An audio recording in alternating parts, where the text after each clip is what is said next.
93% strike rate అంట.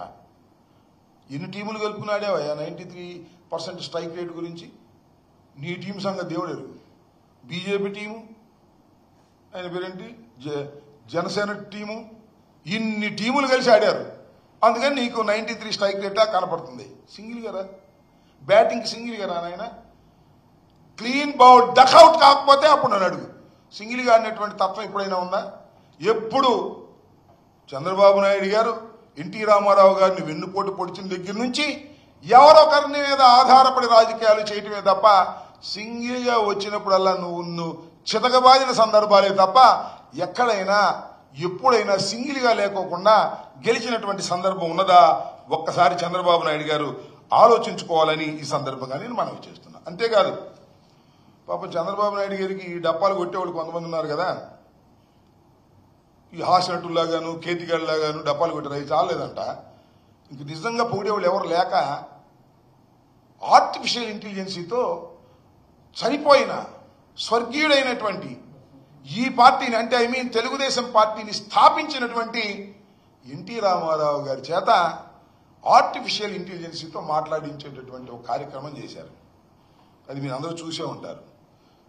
NT Ramarao గారు చెప్తున్నాడు, చంద్రబాబు చాలా గొప్పవాడు, హైదరాబాద్ నిర్మించినటువంటి వ్యక్తి అని డప్పా కొట్టే కార్యక్రమం. అంతేకాదంట, P4తో పేదరికాన్ని రూపుమాపడానికి ఉద్భవించినటువంటి వ్యక్తి మా అల్లుడు చంద్రబాబు నాయుడు అని చెప్తున్నాడు.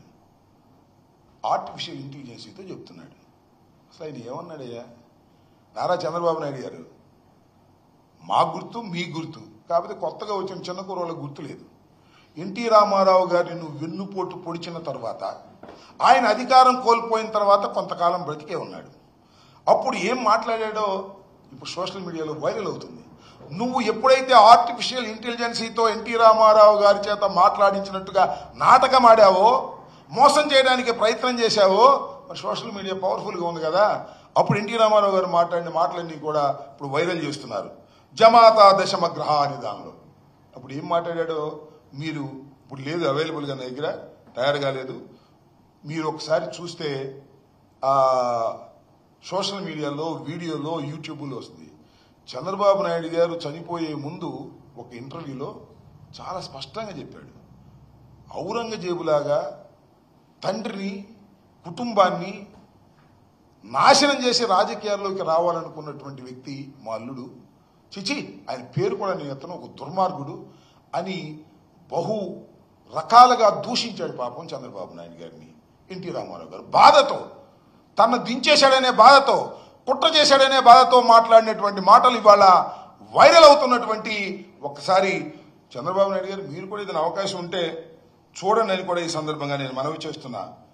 సరే, ఎన్టీ రామారావు గారి పేరు చెప్పి ప్రాంగణం అంతా బ్రహ్మాండంగా ఎన్టీ రామారావు గారు పుట్టినరోజుని అది నేను చెప్పారు కదా. అసలు నందమూరి వంశం నుంచి ఒకళ్ళన్నా ఉన్నారండి డ్యాస్ మీద? బాలకృష్ణ కూడా లేడు. మరి ఎందుకు లేడో మరి నాకు షూటింగ్ పోయాడు ఏమో నాకు తెలియదు. చివరికి బాలకృష్ణ గారు కూడా లేరు. నందమూరి కుటుంబం నుంచి ఒక్కరు కూడా డ్యాస్ మీద కనపడలా.